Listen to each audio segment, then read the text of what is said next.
Oh, como é bom servir ao Senhor, amém? Como é bom fazer parte da família de fé. Como é bom nós sabermos que nós, como igreja e como família de fé, podemos confiar e crer que Deus tem para nós cada dia mais. Glória a Deus. Eu quero ministrar uma palavra antes da ceia, e confesso que eu tinha pensado em ministrar uma só, mas não dou conta. Então eu preparei ela realmente em duas partes. Essa é a primeira, e semana que vem, se Deus permitir, nós estaremos ministrando a verdade sobre a glória de Deus. Diga comigo, a verdade sobre a glória de Deus. Amém? Diga assim: Espírito Santo, fala comigo, ministra na minha vida a tua palavra, a tua verdade. Diga: renova a minha mente com poder, com a palavra, para que eu possa seguir sendo transformado. Amém? Antes de até ministrar, eu quero dizer para você, desde o começo da semana Deus falou isso comigo, e hoje, de uma forma muito forte, Deus disse que Ele trouxe você aqui para mudar a história da sua vida. Você fala: pastor, mas Deus vai mudar a história da vida da gente com uma palavra? Deus muda a história da sua vida em 1 segundo. Quem está me entendendo? 1 segundo Deus muda a história da sua vida. Ele não precisa de 1 ano para mudar a história da sua vida. Ele não precisa de 1 mês para mudar a história da sua vida. Ele não precisa de 1 semana. Ele não precisa de 1 dia. Ele só precisa de você. Amém? Ele pode mudar a história da sua vida. E Deus falou comigo que Ele trouxe você aqui hoje para mudar a história da sua vida, para abrir os seus olhos espirituais. Sabe, irmãos, eu já sirvo ao Senhor já há algum tempo. Não vou falar quanto tempo, senão vocês vão começar a fazer cálculos aí. Mas de 4 anos para cá, eu tenho ministrado insistentemente sobre o Evangelho puro de Jesus Cristo. O Evangelho puro de Cristo. Por isso, cuidado em comentar a respeito do que nós temos pregado. Nós não estamos repetindo porque nós não sabemos outras coisas. Nós estamos falando o que a palavra de Deus disse que era para nós pregarmos. Era para irmos e levarmos o Evangelho de Cristo. O Evangelho do Reino. O Evangelho do Reino envolve o que Cristo fez, o que Cristo é, e envolve a ação desse Cristo na pessoa do Espírito Santo, trabalhando e edificando as nossas vidas. Quem está me entendendo? Alguém perguntou: pastor, por que nós temos falado e insistido nesse tema da graça, do favor imerecido de Deus? Esta palavra que eu vou ministrar hoje, por isso que eu falei para você que Deus trouxe você aqui para mudar, para fazer um marco na sua vida, amém? Essa palavra vai esclarecer algumas coisas que você não tinha clareza. Quem pode dizer amém? Amém. Diga: eu quero. Diga: eu preciso. Amém, queridos? Como é que o senhor sabe disso? Porque Deus falou comigo tremendamente. Deus abriu os meus olhos de uma forma muito tremenda. Sabe, irmãos, eu já falei isso, parece pregação do encontro com Deus. Uma das maiores estratégias que o diabo usa, é nos impedir de vermos Deus como Ele de fato é.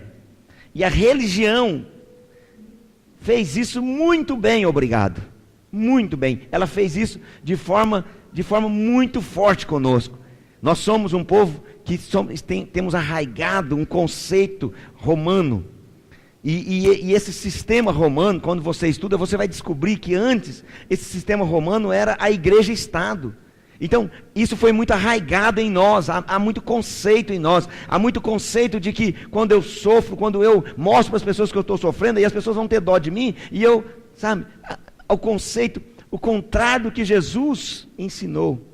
Mas Jesus era humilde, pois é, mas humildade não tem nada a ver com fraqueza humana.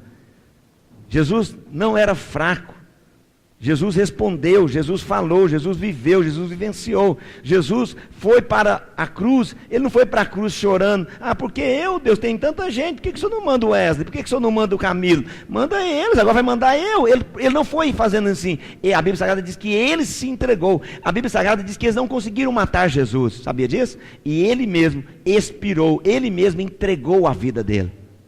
Ele mesmo se entregou. Jesus não tinha dó. Não, lá no Getsemane Jesus estava com medo. Jesus estava com medo, ou Jesus estava preocupado, se pode usar essa terminologia para ele, com todo carinho. Ele estava pensando o seguinte: eu não posso morrer aqui no Getsemane. Afasta de mim esse cálice aqui agora, porque eu preciso morrer lá na cruz. Não é no Getsemane que eu vou morrer. A Bíblia Sagrada diz, a palavra, o profeta Isaías já tinha dito que eu vou morrer no madeiro, eu não posso morrer aqui. É isso que aconteceu. Mas ele sabia que ele ia para o madeiro. Ele estava com o seu rosto voltado para o Calvário. Ele já sabia disso.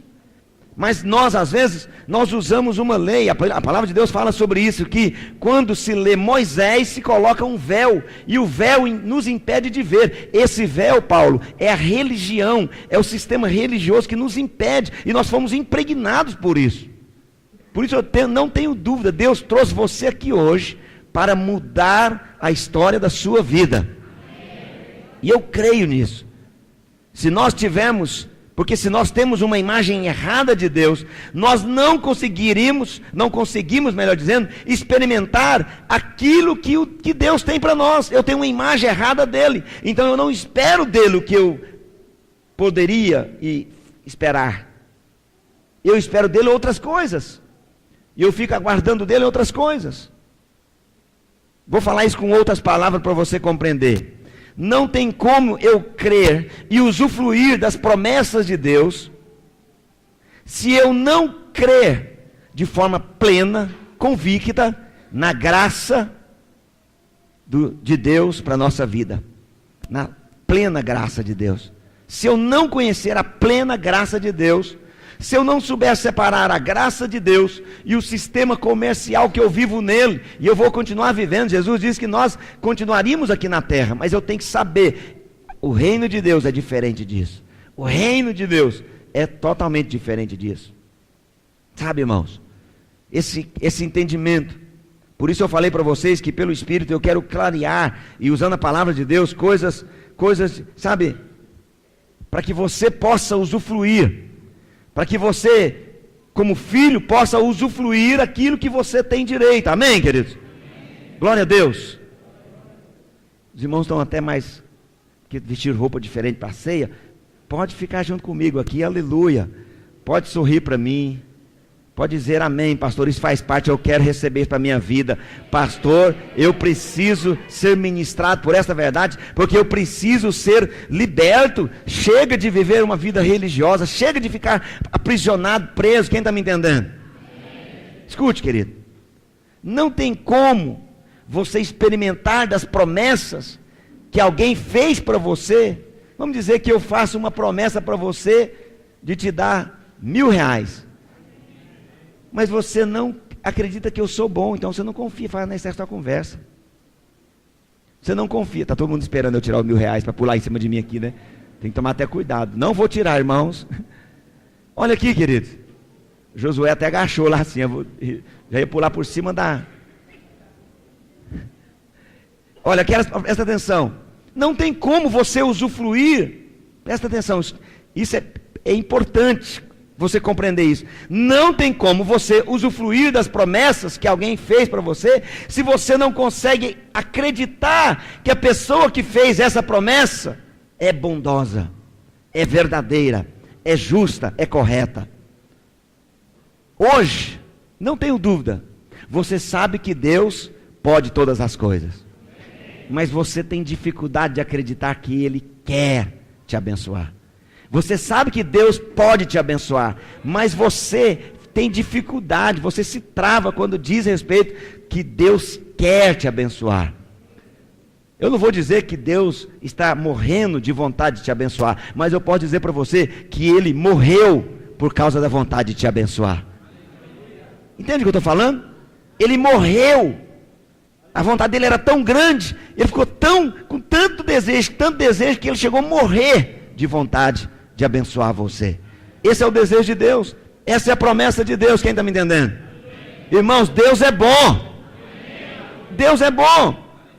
Eu tenho convicção que Deus é muito melhor do que nós estamos imaginando. Deus é muito melhor daquilo que nós já temos experimentado. Quem está me entendendo? Nós ainda, eu não tenho dúvida, nós ainda nem chegamos, não chegamos ainda na plena compreensão de quão bom o nosso Deus é. Nós não chegamos ainda. Nós temos ainda aceitamos o véu de Moisés. Nós aceitamos. Quando é lido Moisés, Paulo fala, é colocado o véu. Sabe, amado? Deus nos ama.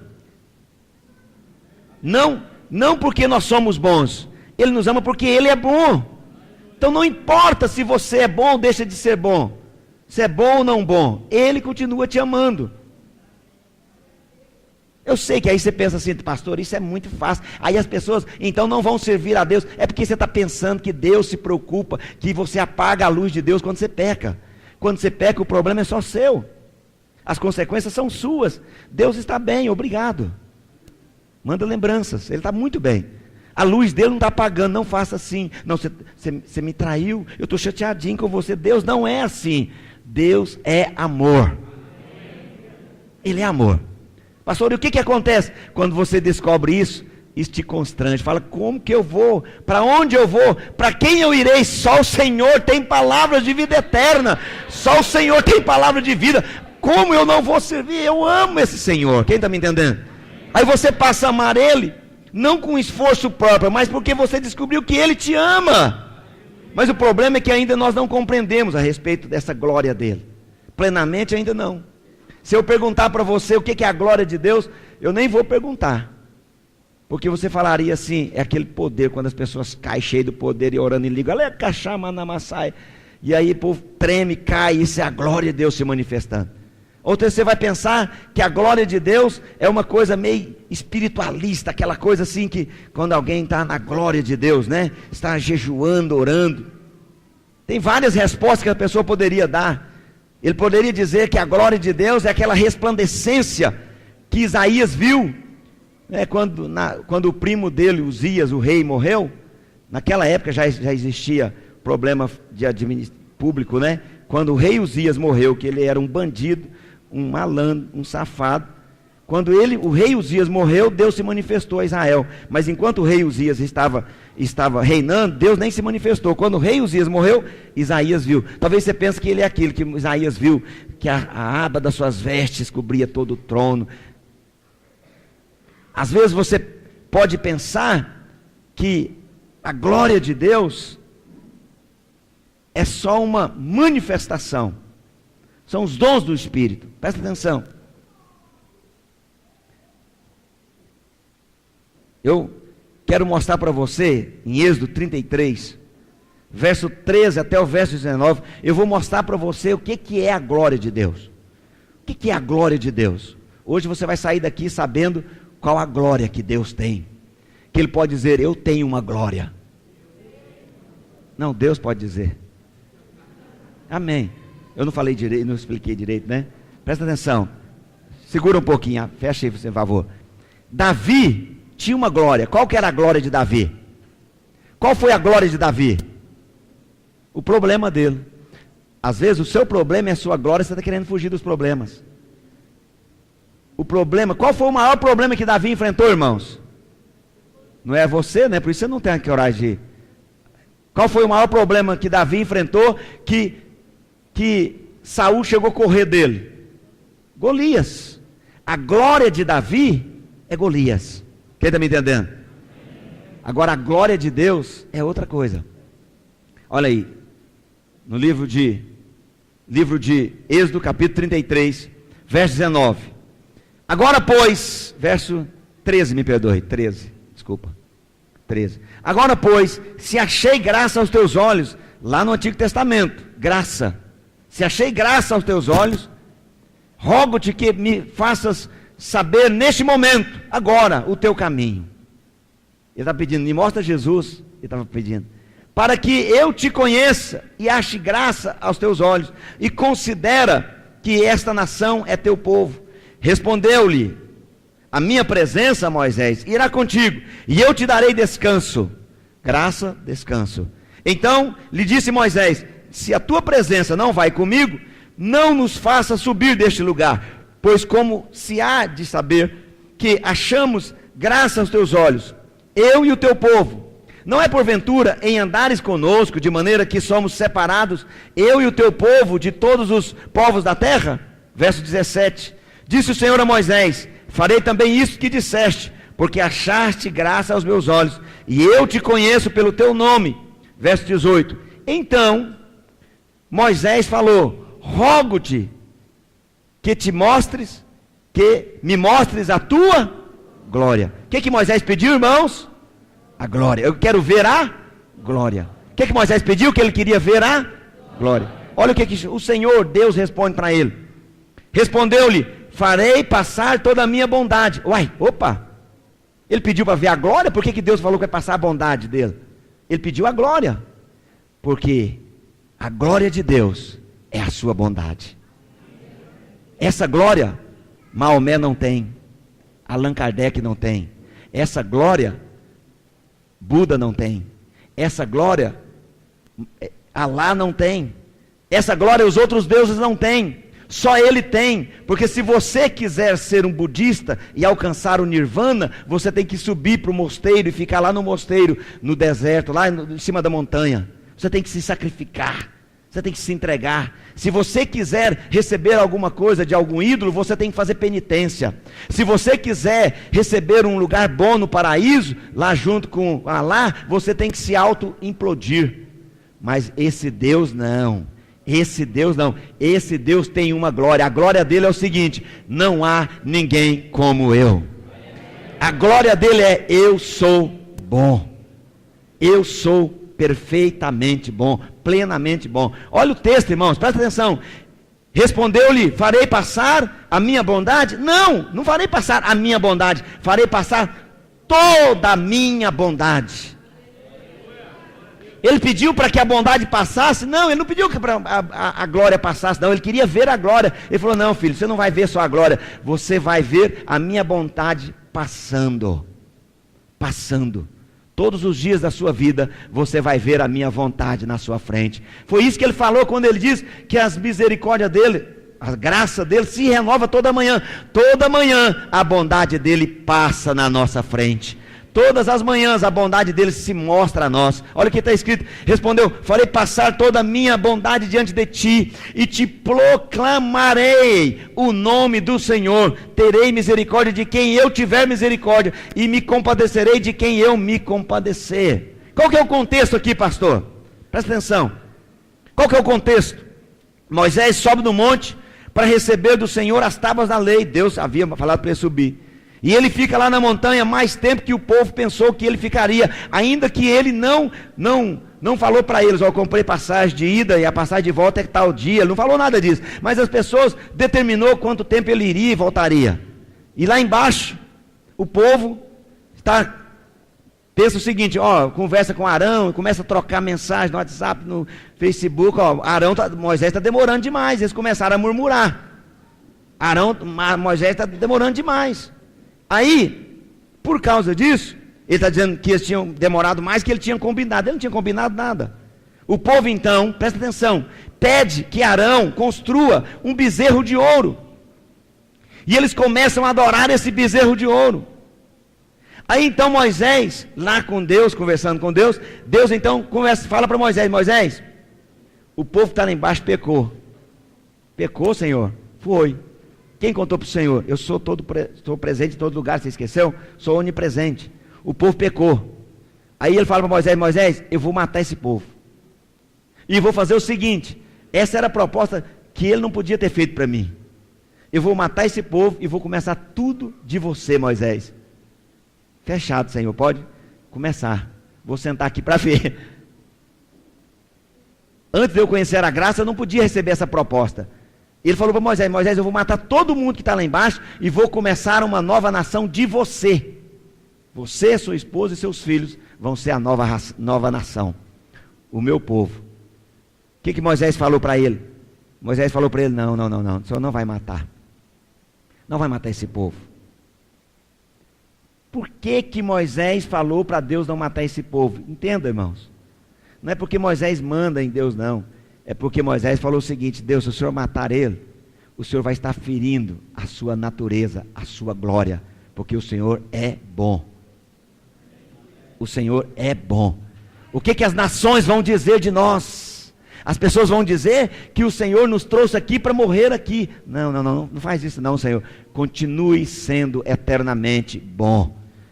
Continue sendo eternamente bom até chegar lá em Tumbiara, 2000 e tantos anos depois, para que as pessoas experimentem disso. Foi isso que ele falou.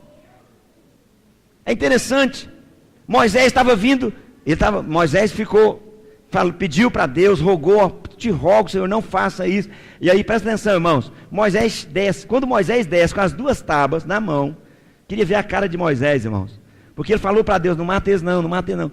Quando ele chegou lá, que ele viu, ele ficou tão irado, que ele jogou as tábuas que Deus tinha escrito, jogou os 2 iPads no chão, que Deus tinha dado para ele com as leis, e jogou ela no chão, quebrou as tábuas que Deus tinha escrito com a própria mão, com o próprio dedo. Imagina um negócio dele. Ele até conhecia, tinha intimidade com ele, sabia que ele era bom, né? Jogou no chão e ficou irado. Falou assim: esse povo tem que morrer. Não tem lógica, que povo, meu Deus do céu. Mas olha que incrível. Qual é o primeiro mandamento que tem, irmãos? Não terás outros deuses diante de mim. É o mesmo, amar a Deus sobre todas as coisas, não terás outro Deus, não é?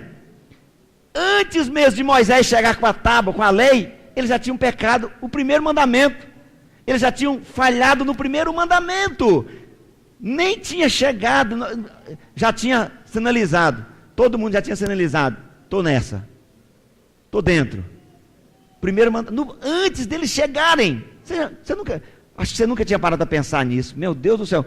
Antes de Moisés chegar no arraial, trazendo a lei, o povo já tinha cometido o pecado no primeiro mandamento. Aí Moisés se indigna.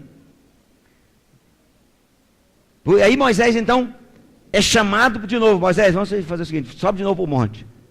Sobe para o monte e nós vamos conversar. E aí a Bíblia Sagrada diz que ele ficou 40 dias no monte, nesse segundo momento, em jejum. Um jejum especial. 2 pessoas fizeram jejum, que foi Elias e Moisés. Um jejum sem água e sem comida, sustentado pelo Espírito. E ele subiu e ficou lá. Falou para ele: traz 2 pedras, para que eu possa escrever novamente nela as leis que eu tinha escrito. E aí ele sobe para estar com Deus. E aí, nesse momento em que eu li o texto que eu li, esse momento que ele sobe a segunda vez, então Moisés disse: rogo-te que nesse momento de oração, de conversa, de diálogo, de relacionamento de Moisés com Deus, então ele fala: Senhor, eu rogo que o Senhor mostre-me a tua glória. O coração de Moisés, irmãos, presta atenção, no coração de Moisés tinha um desejo. Qual era o desejo do coração de Moisés? O desejo de ver a glória.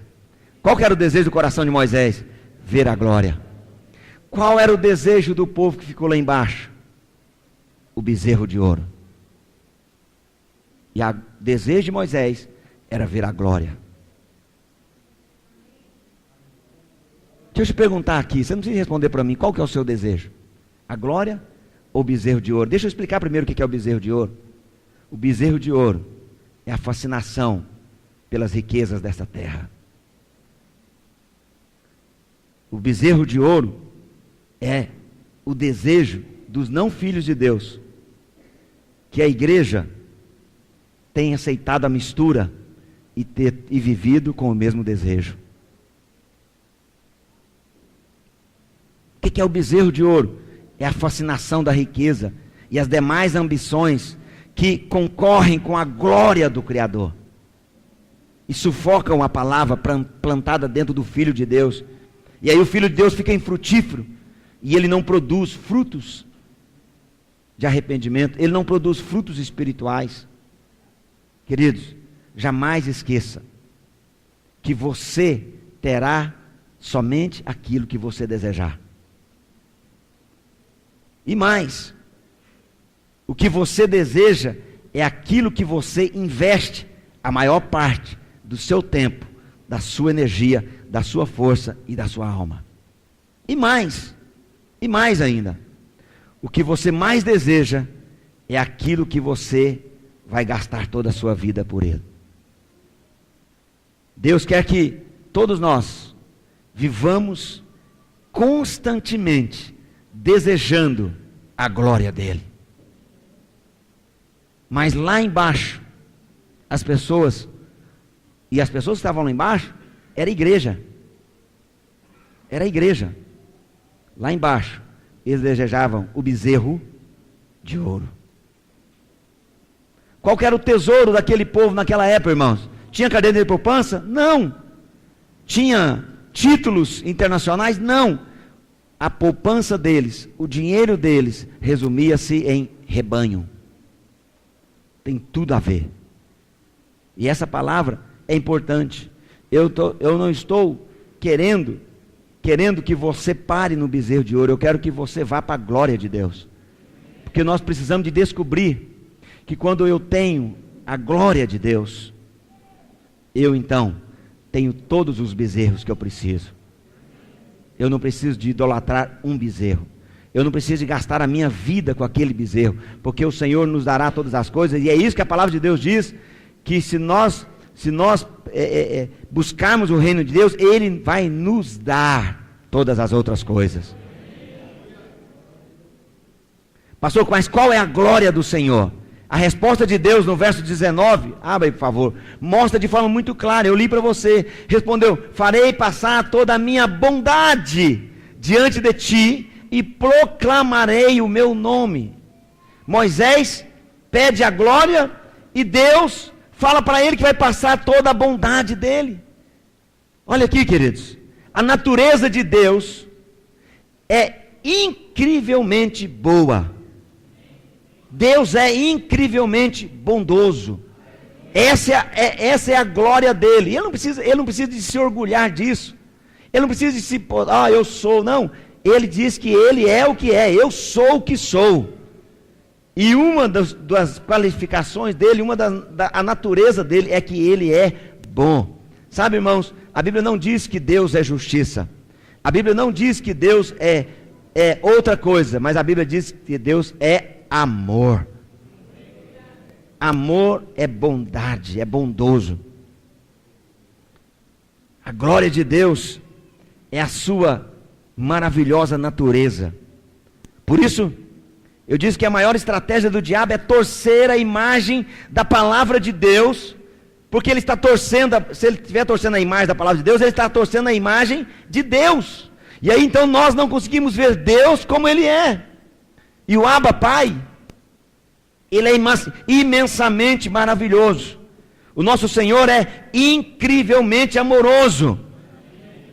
Eu sei que não tem essa palavra, mas eu criei. Ele é de tal maneiramente bondoso. É de tal maneira bondoso. A glória de Deus, presta atenção, irmãos, não é um fogo resplandecente, não é o poder do Espírito Santo. A glória de Deus, não são os dons do Espírito, a glória de Deus é a sua bondade. É a sua bondade. A glória é aquilo, sabe, que expressa, que mostra a sua natureza.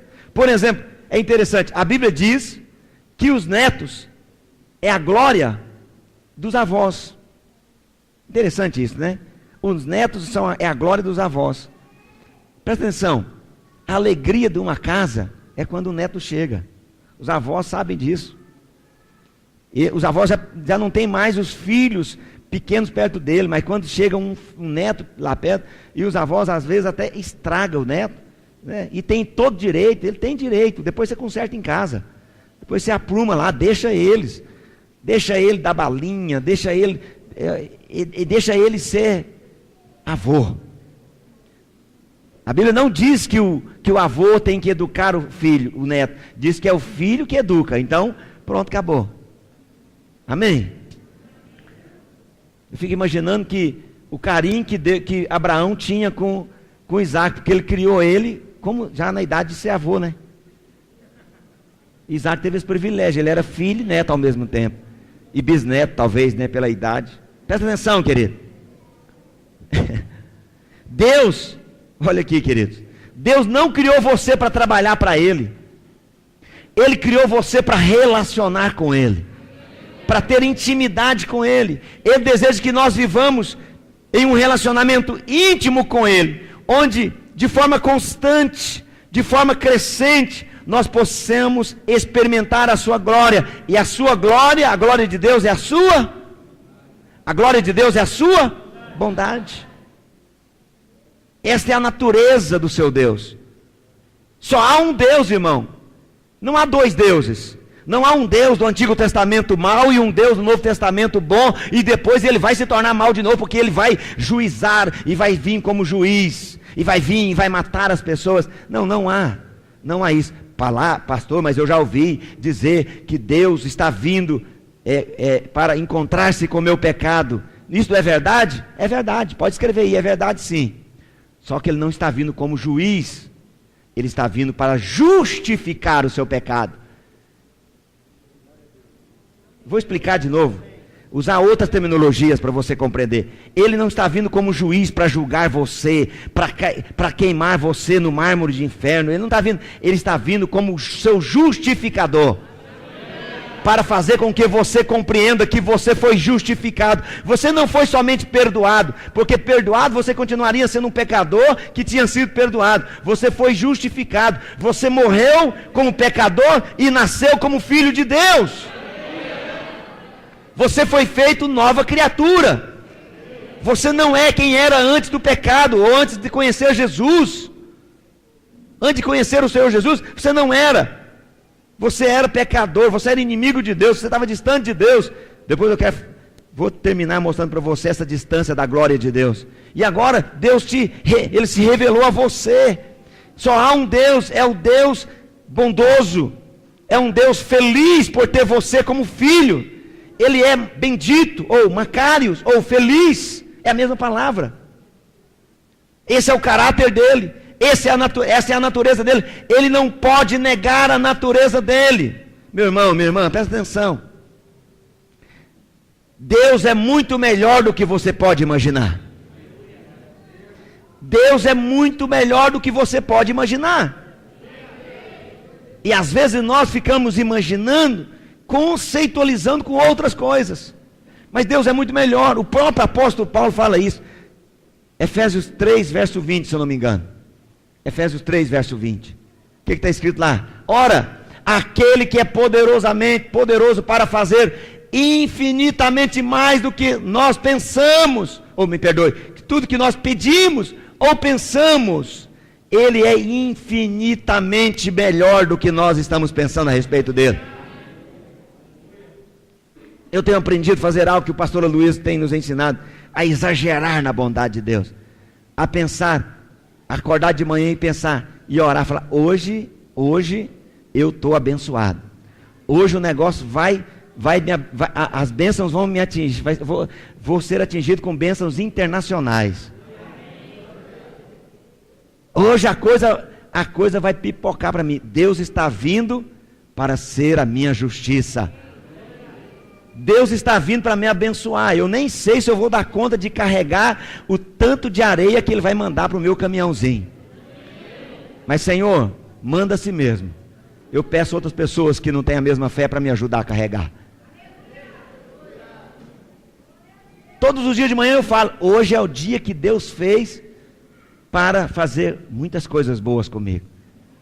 Ele não me criou para trabalhar para Ele, Ele me criou para relacionar com Ele, para ter relacionamento com Ele, para conhecer Ele, saber que Ele é Deus bondoso, Ele é Deus amoroso. Quem está me entendendo? Vamos fazer uma coisa aqui? Eu quero que você feche os seus olhos, imagine algo muito bom acontecendo com você. dando um abraço no pastor. Aí, alguma coisa muito boa, feche seus olhos. Pensa em uma coisa muito boa. Feche seus olhos. Estou com um copo de água aqui na mão, feche os olhos. Agora eu quero, ainda com os olhos fechados, imagine algo melhor, maior que isso ainda. Maior. Imagine algo maior. Imagine ainda a quarta vez algo maior, melhor do que isso. Agora olha aqui, querido. O que você imaginou é muito pequeno dentro daquilo que Deus pode fazer. Foi isso que Paulo falou. Às vezes você ora pedindo uma casa. Eu quero te ensinar a orar pedindo 10 casas, porque você vai morar numa e vai alugar 9. Pastor, isso é exagero. Não, não tem exagero com Deus. Não tem exagero. Deus não tem exagero. Eu não sei, eu penso nisso, né? Eu imagino que Deus criou todos esses planetas porque Ele está pensando em alguma coisa. Quando Ele criou milhares, bilhares de planetas, Ele está pensando em dar um para cada um de nós, possivelmente. Aleluia. Deus é infinitamente melhor. Deus é infinitamente maior. Deus é infinitamente mais poderoso, mais do que nós pensamos, mais do que nós pedimos. Você pode pedir o que você quiser, Deus tem muito mais para te dar. Por quê, pastor? Porque Deus é bom. Como eu falei, não há um Deus mau no passado e um Deus bom no futuro aqui conosco, aqui no Novo Testamento, não. Há um só Deus e a maior glória dele é ser bom. Mas o diabo, ele sabe disso, que é impossível nós vivermos intimamente com Deus se nossos corações não estão convencidos de que Ele é bom, que Ele nos ama. O dia que Adão pecou, o diabo foi lá e falou para ele, cochichou no ouvido dele, ó, Deus está vindo como juiz contra você, contra os seus pecados, você vai arder no mármore do inferno. E aí quando Deus chega, Adão diz que teve medo de Deus. Quem diz para Adão ter medo de Deus? O diabo, irmãos. Ele fala na nossa mente, ele fica jogando, Paulo chama isso de dardos inflamados do maligno, jogando na nossa mente pensamentos relâmpagos, pensamento de fracasso, pensamento de mentira, de que você não consegue, que você não pode devolver o seu dízimo, porque senão você não consegue administrar. Você não administra nada, meu filho. Tudo é de Deus, para Deus, com Deus, em Deus, por Ele, nele, com Ele. Compreenda, Deus é muito maior, Ele é muito mais poderoso do que nós estamos religiosamente colocando Ele dentro de uma redoma de vidro. Presta atenção, é impossível alguém viver uma vida de fé miraculosa, a menos que ele acredite que Deus tem uma natureza e uma glória chamada bondade. Ele é bom, Ele é bom. Ele é perfeitamente bom, aleluia. Oh Deus, não tem como nós acreditarmos nas promessas de Deus, a menos que nós entendamos, compreendamos a incrível natureza de Deus. Estou terminando já, irmãos. Pessoas que leem a Bíblia com a lente da religião, ele coloca a lente da religião, ele coloca o véu de Moisés, como Paulo fala, com a lente do Velho Testamento, está lendo a Bíblia com a lente do Velho Testamento, ele vai ignorar a verdade da bondade de Deus, e de forma muito errada, erroneamente, ele vai olhar para Deus, pensando que Ele, pastor, mas a Bíblia Sagrada diz que Ele é fogo consumidor. Então Ele é fogo consumidor, e Ele vem consumir tudo aquilo que está atrapalhando você de caminhar a sua caminhada. Ele não vem para destruir você. Deus não tem nada contra o homem, Deus não tem nada contra você, Ele tem a favor de você. Foi por isso que Ele enviou Jesus para morrer por você. Já falei para você, a maior prova de amor que Deus tem foi Ele dar o único filho que Ele tinha. E se você quer saber o tanto que Ele te ama a mesma quantidade que Ele ama o Filho dele, Jesus. Por isso Ele deu Jesus por você. Olha, irmãos, em Êxodo 34, Moisés, por ele viver essa vida de intimidade com o Abba Pai, ele então consegue perceber o caráter de Deus, e ele então passa a mostrar os atributos da natureza dessa bondade de Deus. Eu vou fechar o conteúdo da palavra aqui. Por quê? Porque eu quero depois falar sobre os 7 atributos da bondade de Deus, que a Bíblia Sagrada fala. Semana que vem, com a graça de Deus, a permissão dele, nós vamos fazer isso. Ministrar sobre os 7 atributos da bondade de Deus. Hoje nós vamos celebrar a ceia. E ao celebrar a ceia, eu quero reafirmar com você a promessa de Abacuque 2, HC, Abacuque 2, verso 14. Olha o que está escrito lá. Pois a terra se encherá do conhecimento de quê? Da glória do Senhor, como as águas cobrem o mar. Vamos fazer uma leitura agora com o entendimento que você tem, volta lá. Porque a terra se encherá com o conhecimento da bondade do Senhor. As pessoas vão descobrir que Ele é bom. Ele é Deus bondoso. Ele é diferente dos pobres e coitados deuses das religiões. Ele é o único Deus, verdadeiro Senhor. Ele deseja que vivamos constantemente a sua glória, a sua bondade, e nos tornemos a expressão. Por isso que ele falou que a bondade de Deus vai encher tanto a terra, que vai cobrir as águas, vai cobrir o mar. Presta atenção, vai cobrir, como as águas cobrem o mar, melhor dizendo, como as águas cobrem o mar. O mar, meu filho, presta atenção, é o mundo, e as águas é você e eu, é a igreja do Senhor. Deus deseja que nós experimentamos, usufruamos. Olha Romanos 3:23. Olha Romanos 3:23. Fica até mais fácil você compreender a palavra de Deus. Porque todos pecaram e todos carecem de quê? Do poder iluminado, transcendente, não. Do poder agnóstico de Deus, não.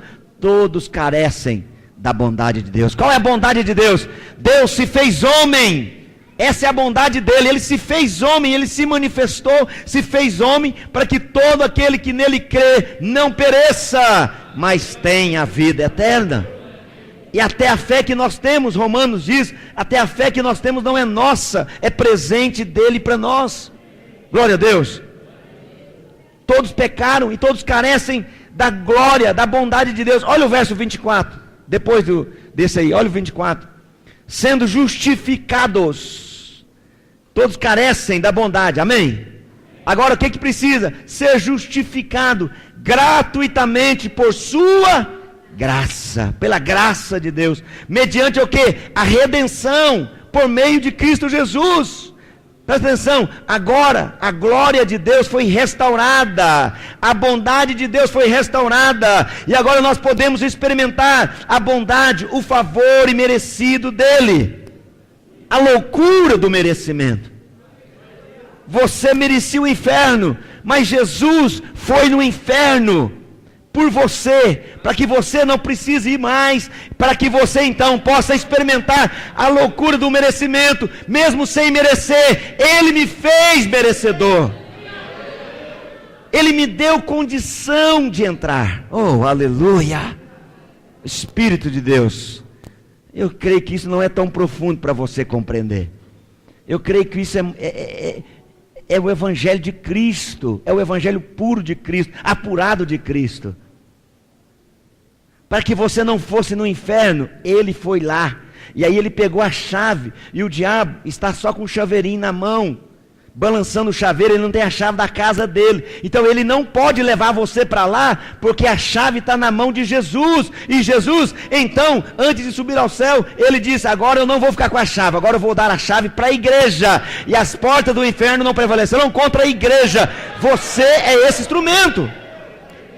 Esse Deus bondoso, oh Pai, como Deus é bom, como Ele é maravilhoso, como Ele é assombrosamente bom. É loucura para os que se perdem, mas para aqueles que crê, é poder de Deus manifesto por meio de Jesus. Oh, Espírito de Deus, aleluia.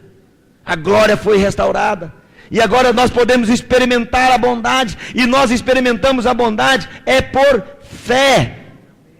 É por fé. É o último versículo que eu vou ler com você. João 11, verso 40.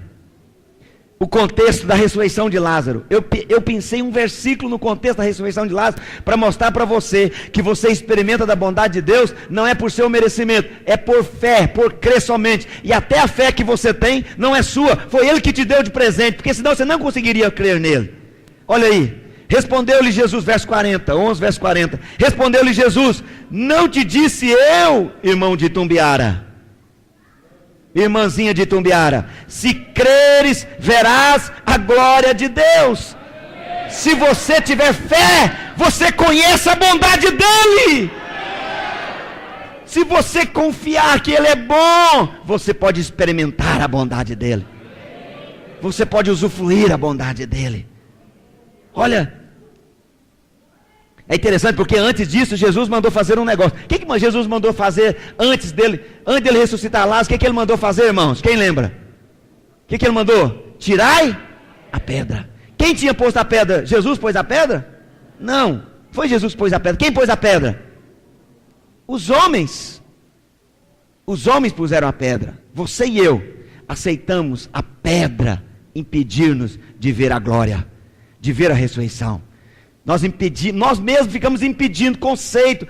Qual que é o conceito? Nós vamos ter que enterrar ele, porque esse é o conceito natural, ele vai feder. Então, vamos ter que enterrar ele, vai feder. Então, esse é o conceito natural. O conceito natural da religião, irmãos, presta atenção, me ouça com ouvidos espirituais. Quem tem ouvidos, ouça o que eu estou dizendo. Esse conceito natural tem nos impedido de experimentar a bondade, a glória. Se você crê, você vai ver a bondade de Deus. Se você se manter em fé, glória a Deus, fique de pé, aleluia. Pedi para a equipe me ajudar com aquela canção que nós estávamos cantando. Olha aqui.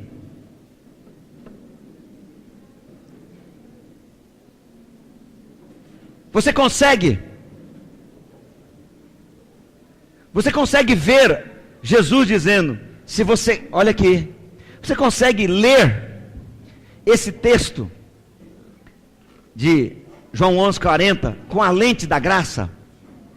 Consegue ler ele com a lente do entendimento? Olha o que ele está dizendo, vou te ajudar aqui. Ele está falando o seguinte, para mim e para você, olha aqui, nós vemos a bondade do Abba Pai quando somente cremos e descansamos nele, e entramos no descanso. Entra no descanso, creia. Jesus, querido, é a expressão perfeita da glória de Deus. Jesus é a bondade de Deus manifestada aos homens na terra. Alguém aqui, além de mim, deseja experimentar o que Moisés experimentou? Você fala assim, pastor, é difícil demais de experimentar, porque é tanta conceitos. Moisés experimentou. Ele não tinha o Espírito Santo dentro dele. Você tem. Você tem um ajudador. Você tem um consolador. Irmãos, se nós aprendemos a viver na glória de Deus, se nós aprendemos a ver a bondade de Deus, toda a bondade de Deus passando na nossa frente, em nossa frente, nós vamos experimentar o que Moisés experimentou e muito mais. Jesus disse que nós iríamos fazer muito mais. Por isso, irmãos, olhe para Deus Pai e veja Ele como Pai. E a única coisa que Ele está pedindo para você é: tire a pedra, tire a lente da lei de seus olhos, tire o véu e veja Ele como Ele é, porque nós somos transformados quando contemplamos a Jesus o Cristo, quando contemplamos a Jesus o Senhor da graça, quando contemplamos a Jesus cheio de bondade, quando nós contemplamos a sua glória, quando nós vemos a bondade do Senhor. De manhã, ao meio-dia, à tarde, à noite, creia na bondade, creia que Ele é bom, creia que Ele tem pensamentos muito bons a respeito de você.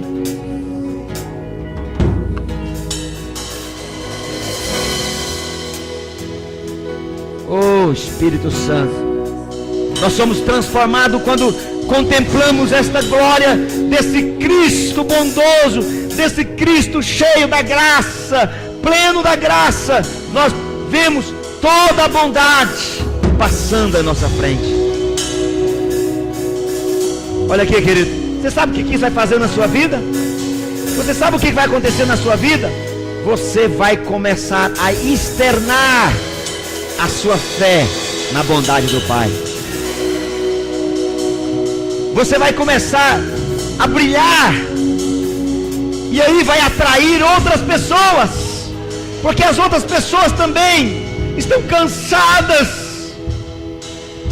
de uma religião pesada, em que imputa medo nas pessoas, de um Deus carrasco, de um Deus que põe doença, mentira do diabo, de um Deus que gera escassez, traz escassez, mentira do diabo, mentira de Satanás. E a religião prega isso como se fosse a palavra de Deus. Ela usa a palavra de Deus contra os filhos de Deus.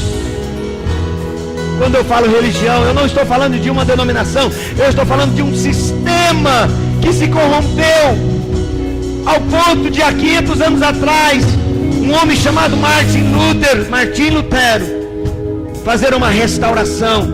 Oh Deus, dá-nos o privilégio, Senhor, de sermos restaurador desta verdade do Senhor nessa terra, nessa época, nesse tempo.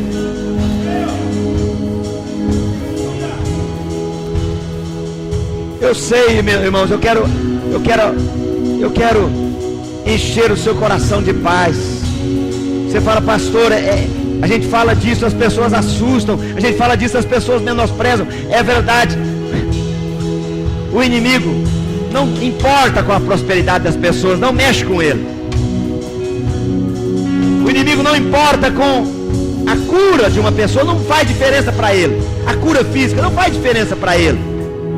Mas o inimigo, ele fica indignado quando você mostra o Cristo da Bíblia, o Cristo do Evangelho da Graça, o Cristo que foi enviado por um Deus bondoso, trouxe a natureza desse Deus bondoso, sendo Emanuel entre nós, sendo Deus bondoso entre nós, Deus que ama. Deus não está vindo trazer juízo sobre a igreja, é mentira do diabo. Deus está vindo trazer revelação que Ele nos fez justiça de Cristo Jesus. Fomos justificados, fomos feitos justiça por meio de Jesus Cristo. Espírito,